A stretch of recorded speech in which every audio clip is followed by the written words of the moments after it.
Restrictions apply. Call for details. Have you done it? You catch a glimpse of yourself in the mirror? I'm one of those people you don't want to see naked. Yeah, most of us. But I mean, you look and you're going, what the? I know. How did I get to whatever? Yes. Yeah. Oh, it's horrible. Hey there, it's Doc Thompson and Brad Staggs to tell you about a different way to shed those pounds. This is brand new tech. It's only been around for a couple of years or so. It was based on research from the University of California that said there's a molecule called OEA that's found naturally in your body. It produces it in the Mediterranean diet, that when taken in concentrated amounts, it will actually make you feel fuller and boost your metabolism. I've lost about 10 pounds so far. It's amazing. It now, really is cool. A company said, we can take this to market and make this great product that'll help you. It's called RiduZone, RIDUZone.com, RIDUZone.com. It's Brad's worked. It's worked for Brad's, worked for me, countless other people. Go to RiduZone.com and try today. You're going to love it. RiduZone.com. Remember that, RIDUZone.com.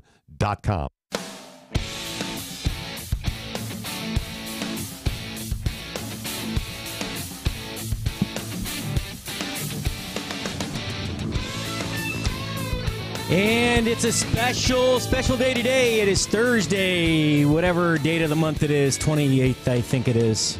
28th? Yeah. Oh, that's correct. Tomorrow's March 1st. I never know the actual date. I don't. I know what day of the week it is. You just don't know the date. I mean, I shouldn't say I never. I rarely know what date it is. That was a pretty good guess. That was a really good guess. We're going to have a 1-hour show today, folks. I am actually, well, you'll see why here in a second on Facebook. Here I'm posting. We are actually going to have a special guest filling in for me the second hour. And no, it's not because I don't want to do it. It's because he did an amazing, so the guest is Andy Ace. Andy is the host of a podcast called Pardon My Fork. He's a new Spoony family member. And he'll be going, not live, but his show will launch next Monday. But he had an interview out there with the master distiller and founder of Four Roses. He's an icon, legend in the industry, been around 54 years. I don't want people to miss it. I don't want it to not be timely, and I don't want it to be pushed back any further. I've already delayed this about almost 10 days, and so I think it's worth giving up my half an hour. Plus, who wants to see me for 2 hours, sit in front of a camera, or hear my voice for 2 hours? Not even I. Always want to hear myself speak that long. So anyway, tune in. You can't. The audio will not be broadcast over Spoony, over Facebook at all. But I will put links up to the iHeartRadio channel, so the Spoony iHeartRadio channel. So please check it out. If you haven't been there, check it out anyway. Go to the webpage. As a matter of fact, Spoony.com. You know, I was going down the list of how many new hosts we have. You know, we had a couple great shows that we lost. Hopefully they'll come back. There was just some bad timing for a lot of people. Anyway, we have now, I'm going to go down the list. I did a call with all the show hosts yesterday. And so right now we have Gwen Rich with a Rich Solution. If you don't know her story, go check out therichsolution.com. Or she does a very short 5-minute Facebook video, 3 to 5 minute Facebook video every day live on Spoony right after my show concludes. We have Tonya King, who does Food Talk for Health. Phenomenal. She does great interviews with legendary health innovators and influencers like Dr. Gundry, the whole gut health. His whole thing is lectins, right? I don't know if you know who he is. It's a plant-based diet. Dr. Gundry, I'm trying to think what the book is. The book is awesome, actually, if you haven't read it. It is The Plant Paradox. There you go. Great book, by the way, if you haven't read it. The Plant Paradox. Okay, so we have Gwen Rich, Tonya King, Gwen Rich of The Rich Solution, Tonya King, Food Talk for Health, Elisa Shakespeare, who does No Butts Too Big. This woman will motivate you to get your butt out of the chair and make little simple changes each day to live a better, more fulfilling, happier, healthful life. She got a new angle coming up to her show that's going to relaunch, I should say, I think next week. We have Paul Petiti. Paul Petiti, one of our original show hosts as well. He has Festa Italiana. If you haven't listened in, it's awesome. As a matter of fact, my favorite segment was when he had his mother on the phone talking about making meatballs. He comes from an old Sicilian family. All right, we have Mark Conway. Mark Conway of formerly of KA, and he is doing a daily show for us, not a weekly show. Actually, his second broadcast just aired.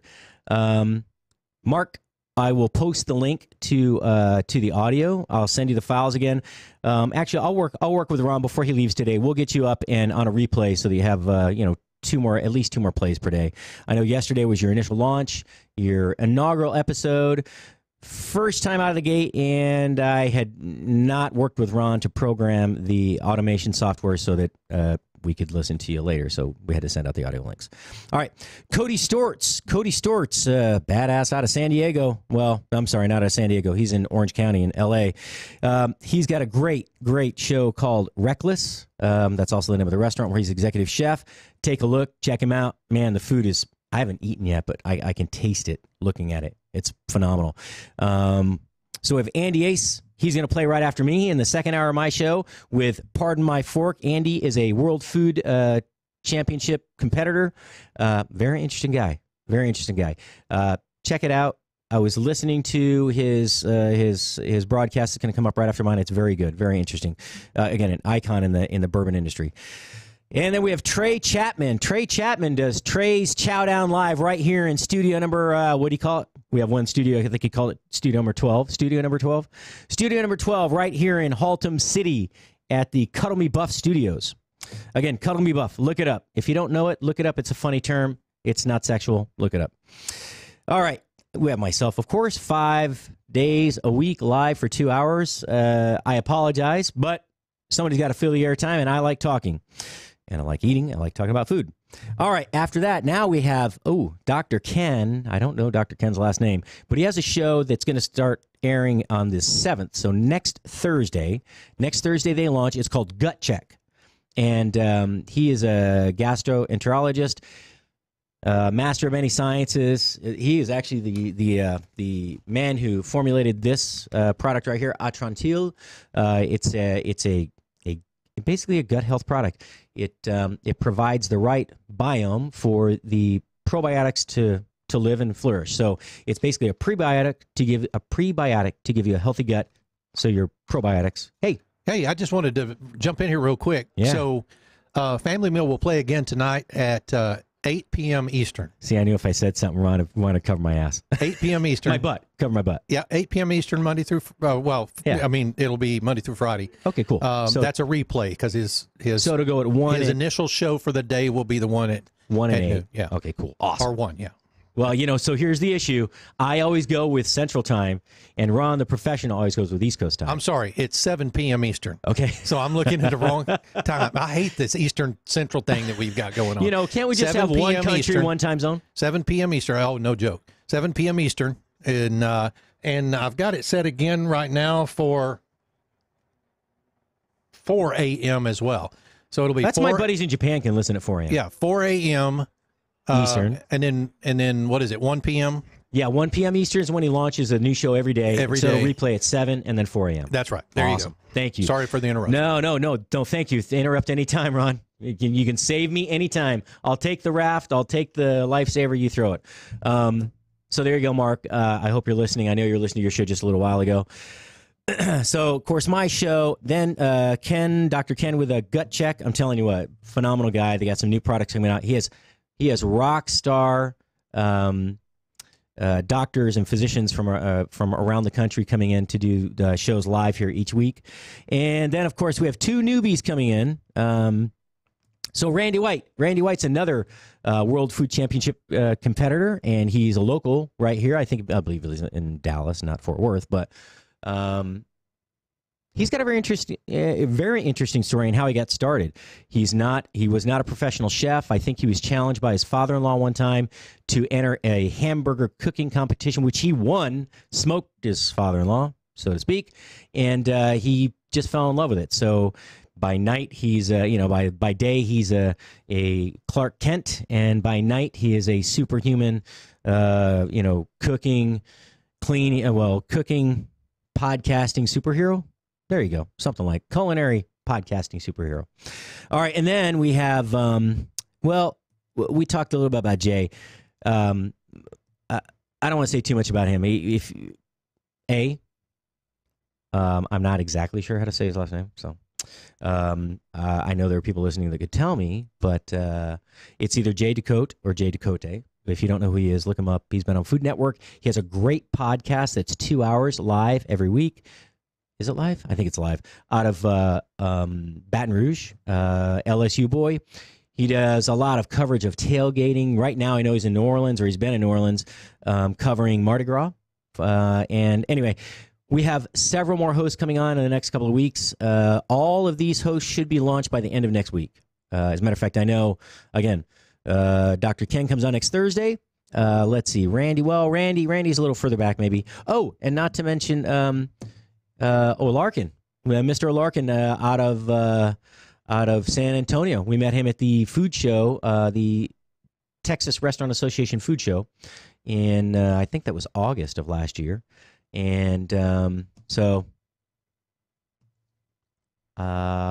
he's with the Texas South Central Texas Chefs Cooperatives, I believe. All right. Hold on. Let's look it up. If I'm going to tell you everybody, got to tell you everybody. All right. Oh. All right.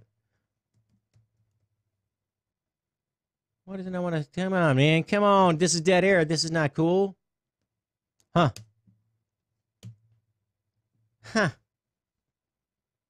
All right. Anyway, I think it's Kevin O'Larkin. All right. He's going to be on. We're not done. See, he's going to talk to a lot of local farmers, local producers, local restaurant owners, chefs from around that region, and a few other things. I think I'm going to have him on as a regular content contributor to our show as well, right here. And yeah, anyway, we got a lot going on here at Spoony. It's hard to believe we've only been on the air for a few months. I think we started back in September, and it was pretty much 4 of us doing shows. We had Tonya King, Gwen Rich, Elisa came on a little right after that. Paul was doing a show. I was doing a show sporadically, and then Doc Thompson was doing a show sporadically. And look where we are now. Damn, it's really fun.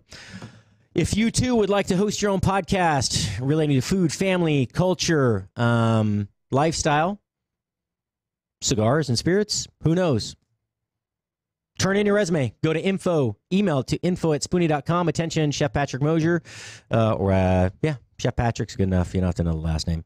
And we'll take a look, give you a listen. And we might start doing a little competition where we actually air those demo tapes live and let the listeners vote, although we have final say here in the studio. So, and it's a private vote.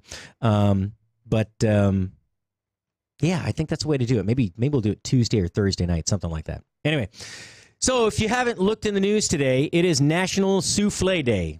And National Souffle Day, how does the National Day calendar come about anyway? My birthday falls on National Underdog Day. And I don't know if that's underdog as in the underdog as in the lesser chance of winning, or is it underdog, the flying dog? Here I come to save the day. I could never figure out which one because it just said National Underdog Day, and it didn't give you any way to celebrate. All right, it said celebrate the underdog. Okay, well, what does that mean? Anyway,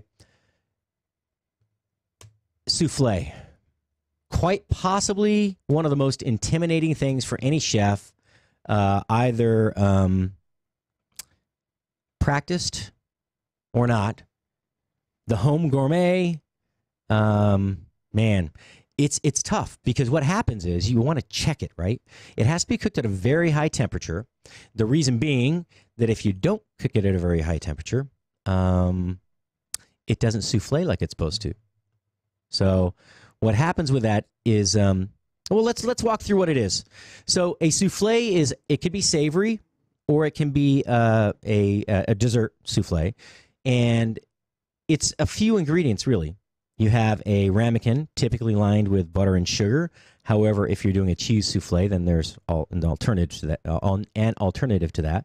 And the reason you do that on dessert souffle is that the sugar melts. Sugar turns into water. When you're baking, you convert it to equal a certain amount of water per cup.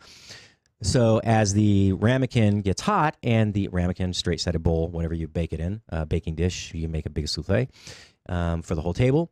But what happens is that it liquefies and it allows the egg not to stick to the side, because if it catches on the top rim of the ramekin, or if it catches anywhere on the side, the souffle tilts to one side, and because that one side doesn't grow anymore, it's just stuck, right?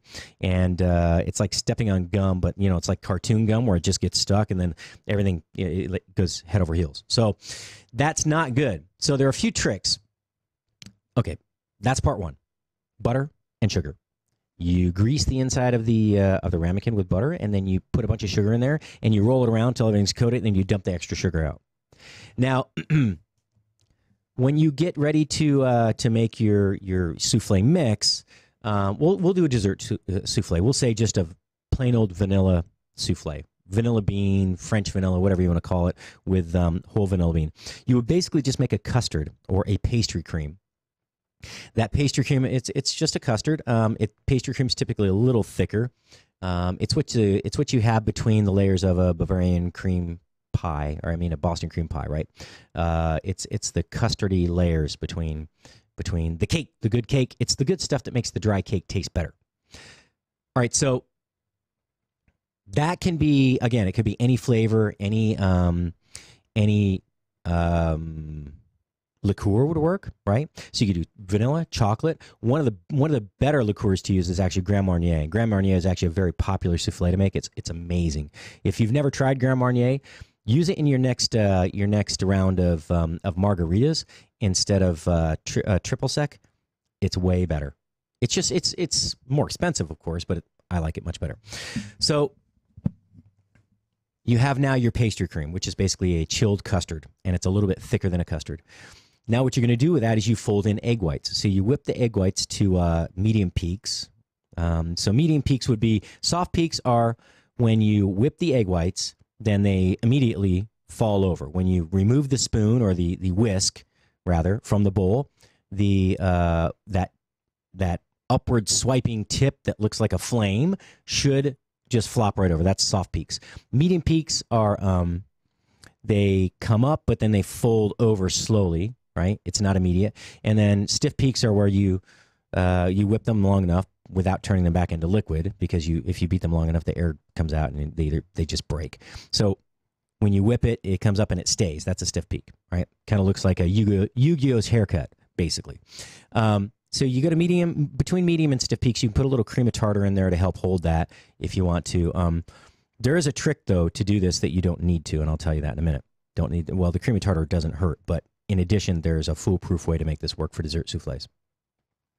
So now what you do is you very gently take a little bit of so I kind of break the pastry cream up in case it's thick and it has congealed in the refrigerator and it has a skin on it or anything.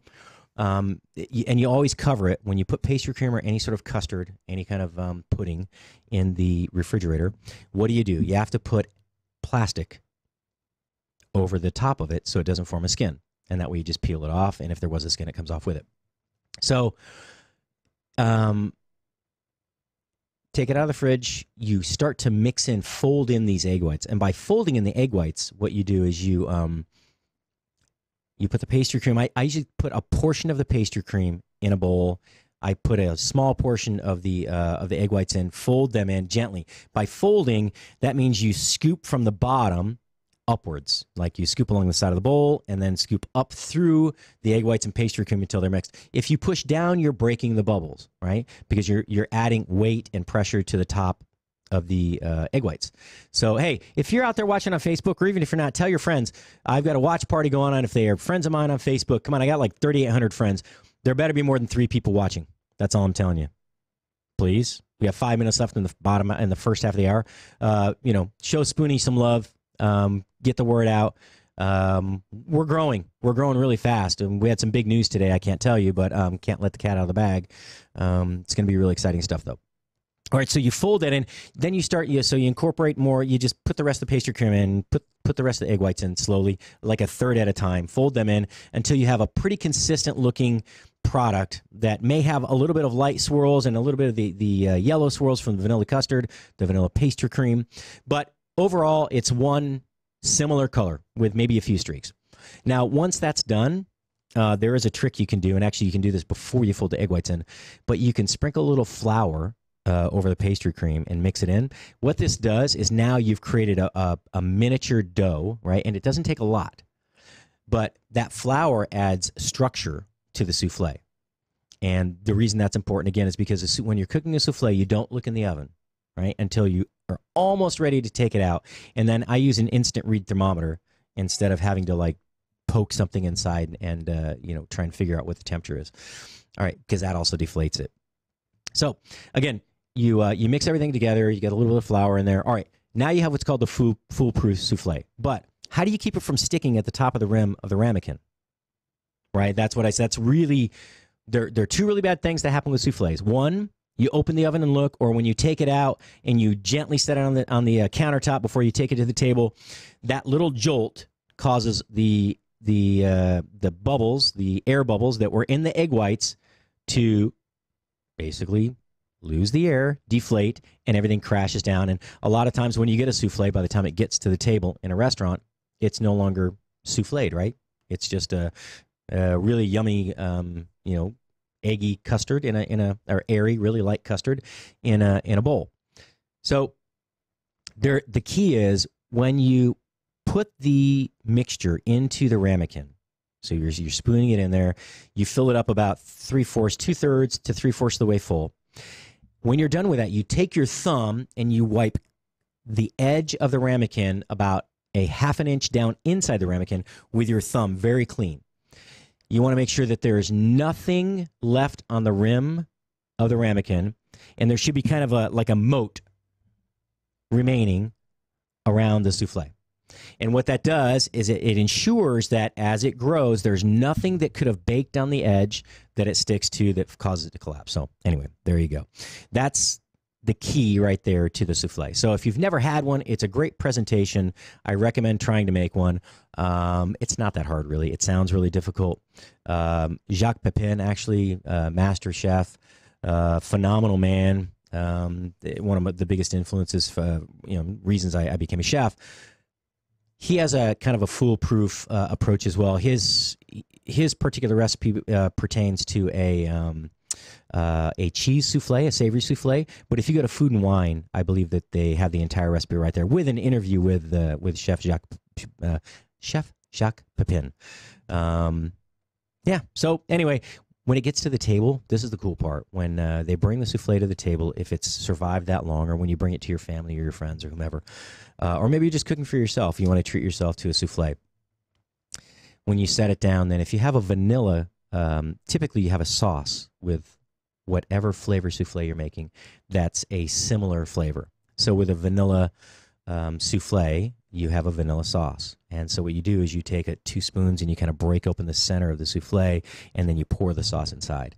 And that's what gives it this richness, right? Because otherwise it's just, it's custard with a bunch of egg whites that are puffed into this really, light but flavorful, but not rich, puff of air is what it is. It's good. It's an eggy custard, but it's not dense at all. And so you need the richness of a sauce to kind of add the extra flavor. So that's it. I'll post a really good link to a souffle, a foolproof souffle here in a second on Spoony.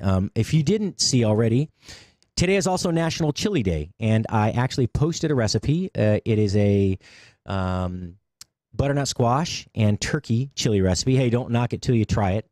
It's not traditional chili.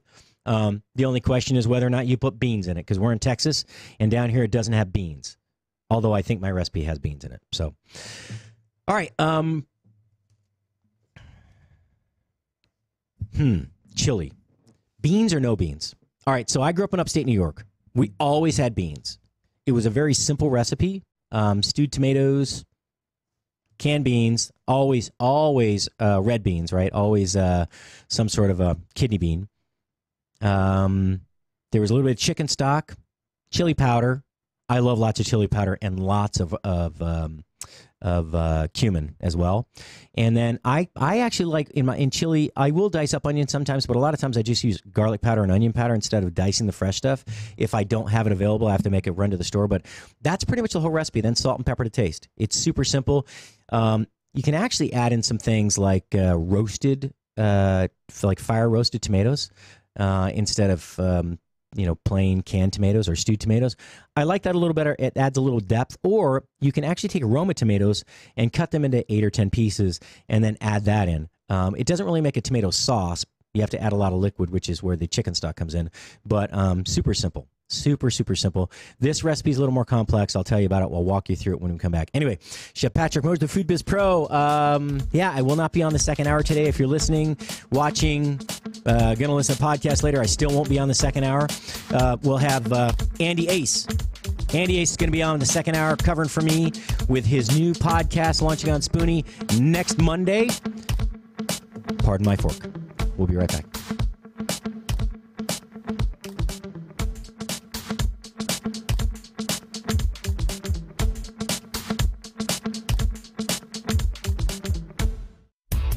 Take the pain out of ordering your diabetic testing supplies with Diathrive. Diathrive ships the testing supplies you need directly to you when you need them. Best of all, with plans starting as low as $8 a month, Diathrive is probably going to cost you less than what you're paying today. Diathrive is so convinced that you'll love their service, they're offering your first month of supplies free. Simply type the code DOC, D-O-C, at checkout. Diathrive.com. That's DIA Thrive.com. Never Forgotten Apparel is more than just a premium women's and men's clothing line. It's a movement to remind us to wear American-made and serve those who serve us, our heroes. Never Forgotten Apparel gives 20% of their total sales to nonprofits that support homeless veterans and off-duty firefighters, and 50% to individual veterans and firefighters in need nationwide. Check out neverforgottenapparel.com, use promo code DOC, and get 15% off your purchase. That's neverforgottenapparel.com. Have you done it? You catch a glimpse of yourself in the mirror? I'm one of those people you don't want to see naked. Yeah, most of us. But I mean, you look and you're going, what the? I know. How did I get to whatever? Yes. Yeah. Oh, it's horrible. Hey there, it's Doc Thompson and Brad Staggs to tell you about a different way to shed those pounds. This is brand new tech. It's only been around for a couple of years or so. It was based on research from the University of California that said there's a molecule called OEA that's found naturally in your body. It produces it in the Mediterranean diet, that when taken in concentrated amounts, it will actually make you feel fuller and boost your metabolism. I've lost about 10 pounds so far. It's amazing. It now, really is cool. A company said, we can take this to market and make this great product that'll help you. It's called RiduZone, R-I-D-U zone.com, R-I-D-U zone.com. It's Brad's worked. It's worked for Brad's, worked for me, countless other people. Go to RiduZone.com and try today. You're going to love it. RiduZone.com. Remember that, R-I-D-U zone.com. We're just like being at Grandma's house for dinner, without all the guilt.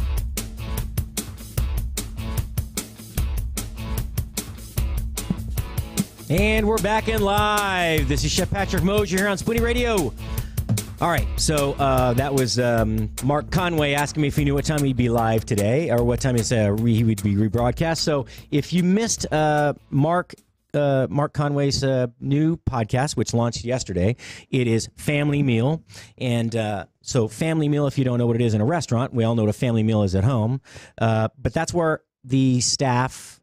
Not always the front of the house, back of the house, but typically the staff would sit down for a pre-shift meal and kind of enjoy, break bread together, basically, because you spend more time with the people that you work with in restaurants typically than you do with your own family.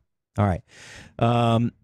Man, I'll tell you what, the stress of working in a restaurant is nothing compared to that of trying to run a radio channel. I'm telling you. Isaac's laughing at me over there. He's like, dude, this is easy. Yeah, it is. Yeah, well, I mean, you're in this game. You do this. This is what you're studying. Oh, but right? I worked as a cook before, and yeah, I gotta give you props. You guys have a very stressful job too. Well, actually, I have to tell you, this once you know what you're doing here, we get all the systems in place, we get all the people in place, and it's not that hard. But I'm used to going in, and I can deal with any culinary emergency. I mean, You jump right into rush hour. I don't care. I don't care. Bring it on. 400 tickets going. That energy. That's the sound of money right there, baby. It's the sound of stress and a whole lot of headaches, but it's the sound of money. And this, though, it's how do I explain this? I don't think I ever took a job as a chef where I wasn't slightly in over my head. At least, well, that's not true. I mean, consulting and some of my later jobs I wasn't. But as I moved up the food chain, I always took a job that I had to really not scramble, but be really focused to try to excel at. Now, sometimes it didn't work. I'll be honest. I have been fired a number of times, probably not as many times as Doc Thompson was, because he said he was fired more than anyone else, and I don't quite believe that. But sometimes it didn't work out. But I always challenged myself, and I have to tell you, there is a challenge and a half here every day. It's all great, but I didn't realize, how much. I mean, I did realize it, but until you're doing this. I'm thinking, okay, I sit down and record something and, it takes 10 minutes to edit it and I just package it and I push it out over the internet and everybody listens. No, they don't. That's not how it works, unfortunately, right now. Well, it never will work that way. So it's constant promotion. We had a great talk with our show host yesterday about cross-promoting, choosing another show host that they really like the content, sharing guests because not the same listeners aren't listening to the same show. Well, the listeners of one show don't necessarily listen to another show. They might, but the crossover for now is probably fairly small. So, promoting each other, letting people know what the schedule is. As a matter of fact, if you want to know who's playing when, please go to spoony.com. I will actually post the show schedule as we get it lined up over the next couple of days. There are going to be some, not major changes, but some additions, which are going to force me to take out some of the replays. And so as we get that lined out, I will post it weekly on the Spoony Radio Facebook page. So, all right, we're talking about today is not just National Souffle Day. It is National Butternut Squash and Chili Day. National Butternut Squash. It is National Chili Day. And it is chilly. I'll tell you what, it is 32 freaking degrees right here outside of Fort Worth in the beautiful, beautiful, beautiful neighborhood of Haltom City with the beautiful Mojo River flowing next to us. It's freezing out. I stepped outside on one of the balconies today. Well, balcony, it's a landing platform for the emergency exit stairs. And it was frozen over. It was ice. It was a sheet of ice. It was like 29 or 30 at that point. And then right now it's still 32 degrees. I want to say it might even be colder. It was cold. And not only that, it was snowing.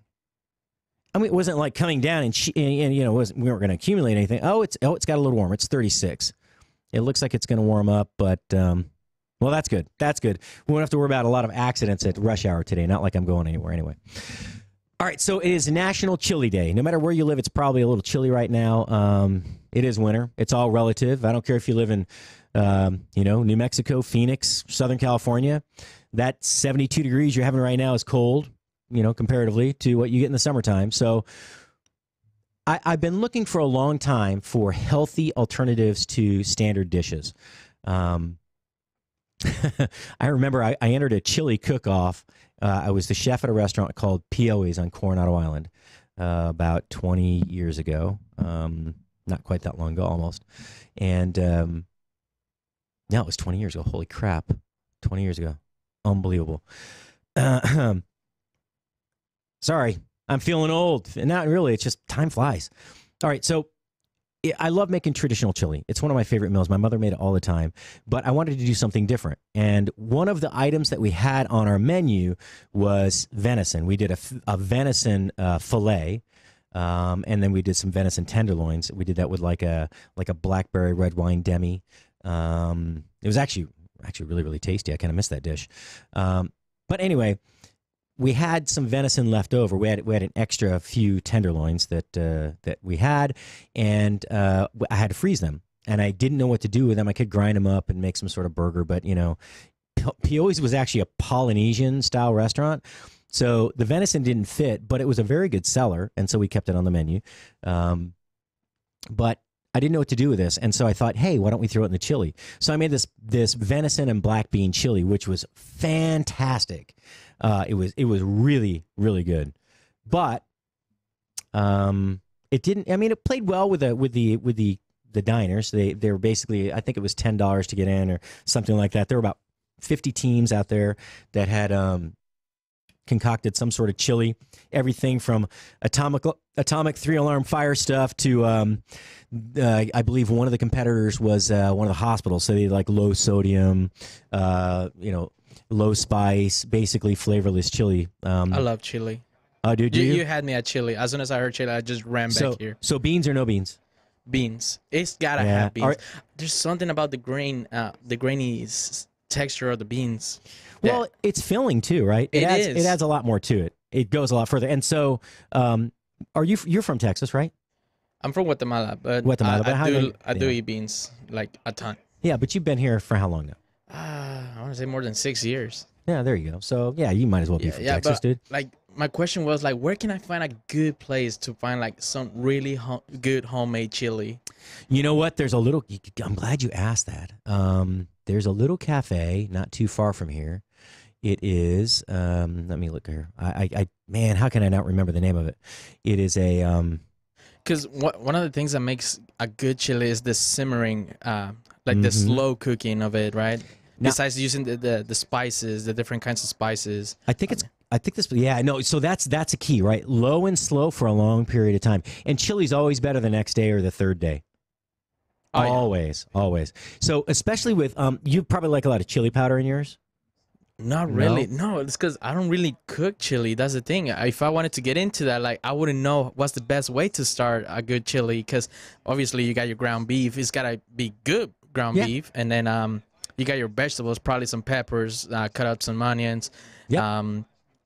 Red and green bell peppers. Maybe, yeah. Throw some cayenne pepper, paprika, probably jalapenos maybe in it, and I don't know what other spices are good to add into a chili. Well, so you want to have so paprika is really nice. If you want to add a little smokiness to it, they make smoked paprika.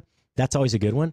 There's hot, sweet, and smoked paprika. I like smoked. And as far as chili powder, like instead of cayenne, like an actual heat to add heat, I like to use chipotle. So chipotle is like the smoked dried. Smoked dried jalapenos, and then they grind that up in the powder. I like it because it adds depth and not just heat. Do you use like the canned chipotle peppers? So I'm not a fan of chipotles like adobo sauce, right? They're okay, and they have a like when you're making a mole or something like that. That's what you have to use. It doesn't really turn out right if you don't. But yeah, and you can find some other dried chilies too. You can find like a guajillo. Other dried chilies that you can find, and then you basically soak those in hot water, and then you pre them up, and then you strain them through. All right. To make it's basically like the sauce, the base for a mole. Yeah. Right? But you add that in, you add your tomato base, whatever that's going to be, whether it's fresh tomatoes, a little tomato paste, to kind of add a little bit of richness to it. Tomato paste is a very underrated ingredient. It is. It really is. There are so many things that wouldn't have the same flavor without it, like a pizza sauce. Is he got to produce produce the other show, go back to your job. No, I'm just joking. Ron's over there cracking them. I'm just teasing. So this, I'm telling you, this control room, there are times when you have to no, I just told him, I said, look, I was telling Armando, I said, look, he's a radio star. He can be on 2 live shows at the same time. I know, it's awesome, man. He's running back and forth. He's producing over there. He's producing over here. I love it. It's awesome. But there are times because we're still trying to work out all the little bugs, and I'm a little late with my information to Captain Ron here sometimes. I have to pick and choose my time. I used to just go, hey, Ron. He's like, put the finger up. Just a minute. And now I actually look. If he's not looking at something that's trivial, or he's not reading a news article, well, not trivial, but if he's not reading a news article, or maybe working on a logo or something, then I'd say, hey, do you have time for a question? And he'll say, give me a minute. Or he'll say, sure. Actually, he doesn't just say sure. Ron always, this is the sign of a true gentleman right here, and a professional. He always turns and faces you as he speaks to you. No, I'm serious. That's a big deal. No, dude, I learned that from my wife. She's like, she knows if I'm not looking at her, I'll forget every damn thing she says. You told me about that, especially if you're looking at the computer screen. For me, I have this. So I'm deaf in my right ear about 90%. If you're not looking at me, I really can't hear a single syllable.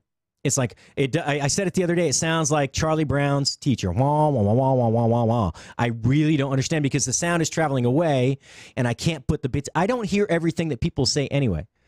I have to piece it together. So anyway, all right.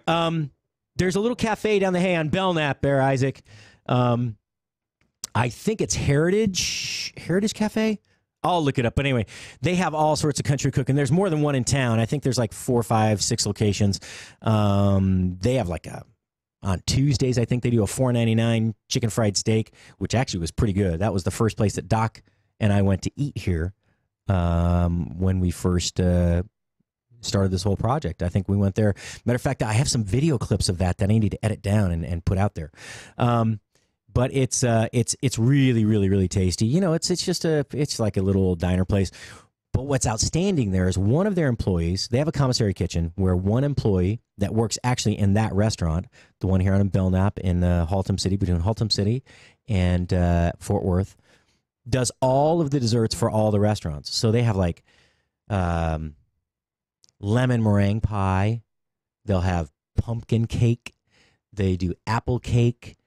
Apple pie. There's always some other sort of like chiffon pie. There's always chocolate cream pie or chocolate pie, chocolate meringue pie. They have like 5 to 6, I think 5 to 6 daily pies, and they always have at least 2 cakes on the menu.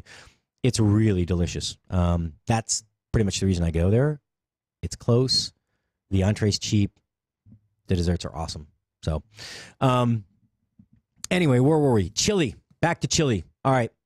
So, yes, you need chilies in chili. Otherwise, it's not chili. So, red bell peppers, green bell peppers, maybe jalapeno if you like heat.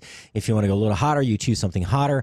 I do love to make a base for a mole where I take guajillo. I'll take actual dried chipotle peppers. And then if you can find another one, there's like the poblano peppers, which don't have a lot of heat, but they have a lot of flavor. You get those. Anyway, you soak them in hot water, really hot water. I take boiling water, pour it over them till they cover, smash them down in there, into the water, not with your fingers, use a wooden spoon, and then cover the whole bowl with saran wrap and let it set for an hour or so. When they start to soften up, then you puree them and strain that through, like I was telling Isaac rather, you strain out the remaining chili paste, or just chili juice, and that becomes a really great flavoring. Now, when you taste it, you're gonna go, "Oh, what's that?" There's no salt, there's no anything. This is pure chili. So, and if you go from dried, I find that the flavor is much more intense. However, if you just like the heat of standard fresh jalapenos, feel free. All right, so beans or no beans? I like beans. I'm sorry. I got to do it. I can't help it. I like beans in my chili. I grew up that way. So let me shrink this down a little bit. So here's this butternut squash and turkey chili, right? This is actually a deviation of a recipe that I found. I kind of added a few things, took a few things out, but I'll run really quickly through the ingredients. It's basically about a quarter cup, about a tablespoon, 3 teaspoons of olive oil. There's a great brand out there. I think it's called California, just a California on the label. It's a square bottle. It's always really reasonable. Almost every grocery store carries it, and it's very versatile. You can use it as a dipping olive oil or as a cooking olive oil. 1 pound of lean ground turkey. I had a little more. I actually put like 1.25 pounds, 1.5 pounds in there because I like extra meat. 1 medium onion diced, 3 cloves of garlic minced, a quarter cup of chili powder. I actually go to about 3/4, and sometimes I'll add a little more depending if that's just for me. Some people don't like that much chili powder in there. It can cause a little bit of acid reflux type symptoms, we should say. 1 tablespoon of ground cumin. No, that's more like 3 for me, but 1 by the recipe. And this is a fairly mild chili, by the way. 2 teaspoons of ground coriander, 3 tablespoons of tomato paste, key, kosher salt to taste, and then separately, it's 1 small butternut squash, peeled, seeded, and cut into 1-inch half cubes. It's going to give you about 3.5 cups, I think, or maybe 4 if you have a large butternut squash. 4 ripe plum tomatoes, chopped. And when I say chopped, you can just I typically core the tomato, which means, take the stem part off. And they make these things called tomato sharks. You've probably seen them. It's got a handle and then like a little round spoon type, like melon baller that's small with teeth on it, right? It's got these ridges that helps you scoop out that little core. And what I do is I take that out, I cut them in half lengthwise, and then I lay them flat on the table, and I cut them down the middle end to end again lengthwise, and then I cut them into I cut them 4 times, so eight pieces per Roma tomato per side, so it's 16 pieces. They're fairly large pieces because it's going to cook and break down. Don't feel like you have to dice it up. And then, so for ripe plum tomatoes, 2 14-ounce cans of black beans, drained and rinsed. I like to buy the organic, no salt added. Kroger has a great, like their green and white label, their house label, very good. Freshly ground black pepper, 1 to 2 tablespoons of apple cider vinegar. Actually, this is really key. It adds a depth that you don't normally get from chili. You need a little bit of acid because chili ends up being a very rich dish. And then for garnish, you have 1 cup of fresh cilantro leaves, chopped, 1/2 cup of pepitas. Oh, I didn't write cup in there. I'm sorry. That's up on Spoony. I gotta fix that. So pepitas, that's the toasted green. What do you call it? The pumpkin seeds. It's a very common snack in Mexico and other Latin countries. And then 1/4 cup of reduced fat sour cream. Reduced fat. I don't go non-fat because they have to put other binders in there to like modified food starches and things like that. Just go to reduced fat sour cream. Don't go fat-free, maybe 1% or 2%. That's just fine. All right, so basically you heat the oil in a Dutch oven or a big stock pot. Add the turkey and cook it, breaking up the chunks with the side of a wooden spoon. So what I do is, at this point, I do something a little different. While I'm cooking the turkey, and I actually do it a little different, but this method is really the way you should do it. I cheat. I do it more quickly. So at this point, to break the chunks up, it works if you add any dry seasoning that you're going to put in. For some reason, as you stir the meat and start to break it up, those dry seasonings like the chili powder, the cumin, so on and so forth, the coriander, that really helps. All right, so to this, I did not put any additional chilies, by the way. No peppers, no bell peppers, no anything. It certainly wouldn't hurt to have 2 or at least 1 diced up red bell pepper and 1 diced up green bell pepper. Okay. So the actual method is, so basically you're stirring, you're pushing the ground turkey against the side of the pan until it's all browned. It takes about 5 minutes or so. And I cook on medium-high heat. Right? And if it gets too hot, just lower the heat. You don't want to burn it to the pan.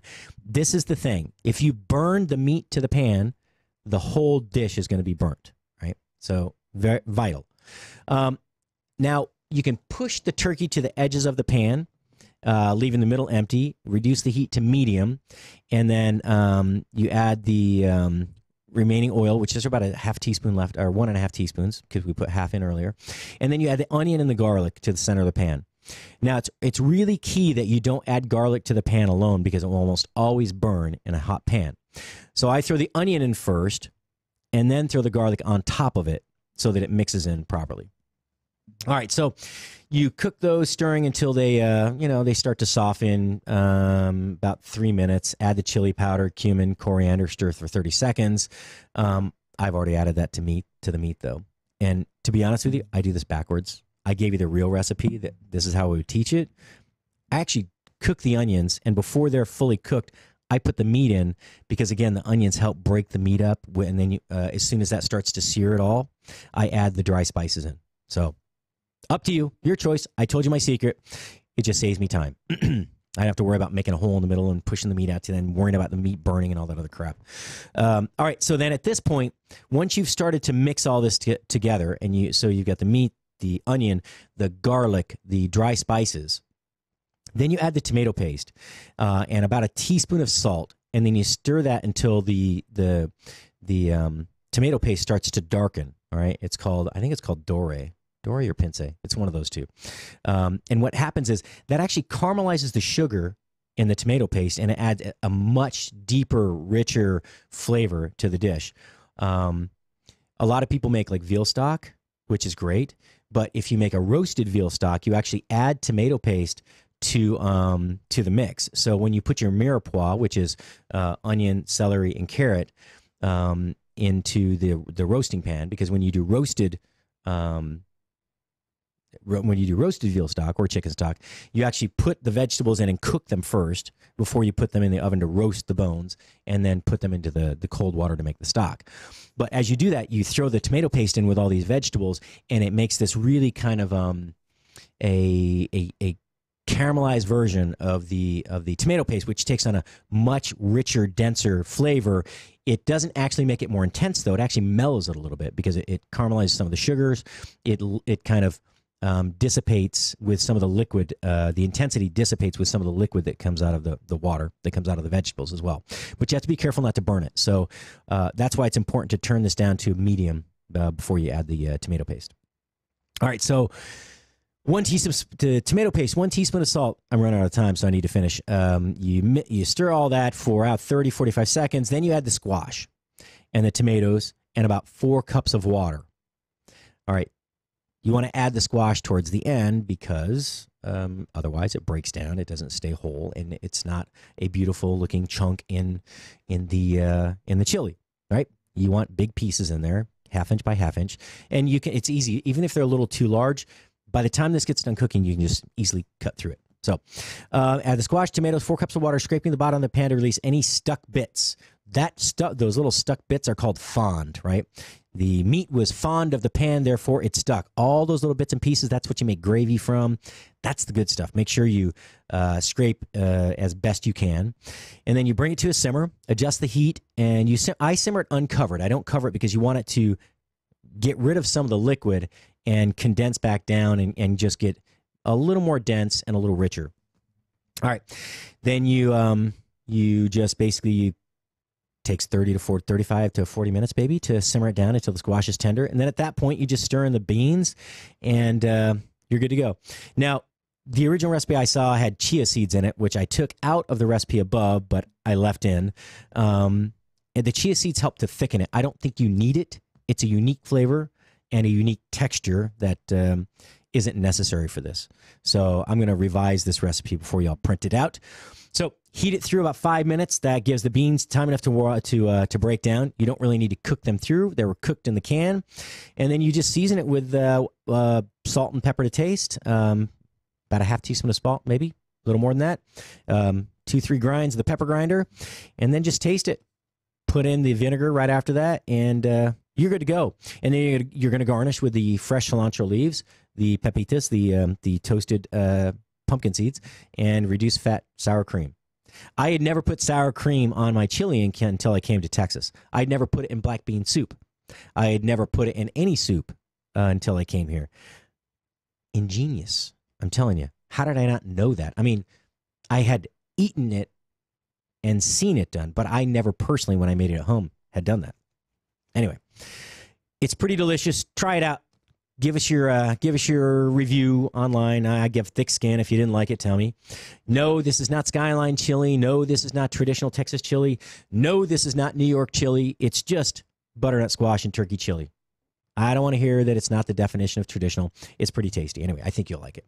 All right, so again, the second hour, I will not be here today. Well, I'll be here. I'll be working at my desk trying to catch up on some admin stuff since I came to the conclusion that Mr. Andy Ace, who's been doing a little editing for me around here, he actually edited and did the production for Mark Conway's, or post-production stuff for Mark Conway's show, got it ready for air. I need to say thank you. And this is a great interview. You'll be happy you heard it. It's going to be under my show, though. His show's not launched. So if you're going to Spreaker, if you're going to go to iHeartRadio, look for Food Biz Pro. That's the name of the show on Spoony Radio at either platform. I will throw the link up real quick before or after we go to break. Please show Andy some love. He's a great guy. It's a good podcast. He's got some loyal listeners. He's got well into the thousands of listeners in his home state. I believe he's in Washington State, and I know they got dumped on. I think they got a bunch of snow. Thank goodness we didn't get what they got. But give it a listen. I think you'll enjoy it. It's very informative, and it kind of gives you some insight as to how the bourbon industry has developed into what it is today in the United States. So we got 2 minutes left. me put that away. Tired of looking at the screen. So this is not really a book about cooking, but I found this book a couple years ago. It's called Butter My Butt and Call Me a Biscuit.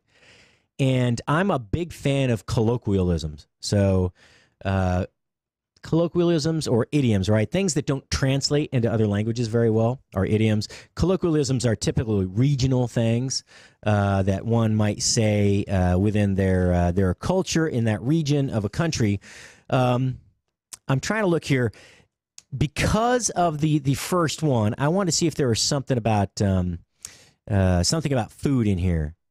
I don't really see it, but let's pick one anyway. How about digs and cuts? So ways to insult people. All right, I believe it's on page 109. We're gonna find something. I'm gonna read something. See if I can find something funny here.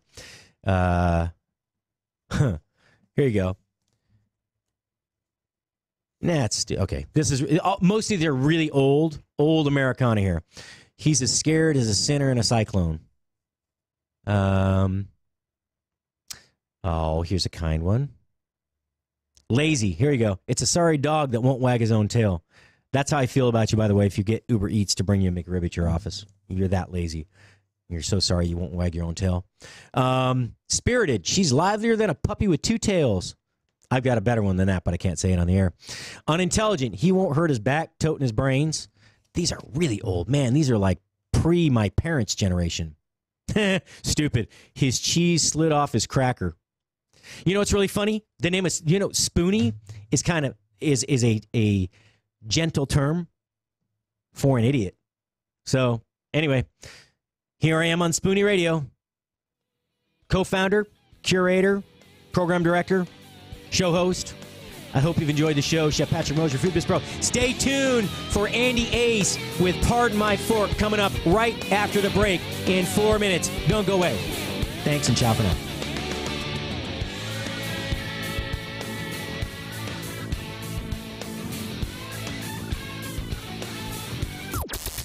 This is the only 24-hour take-anywhere platform dedicated to food and fun. We're Spoony. News this hour from townhall.com. I'm John Scott. The Senate has confirmed Andrew Wheeler to lead the Environmental Protection Agency, despite concerns by Democrats and one Republican about regulatory rollbacks he's made in 8 months as the agency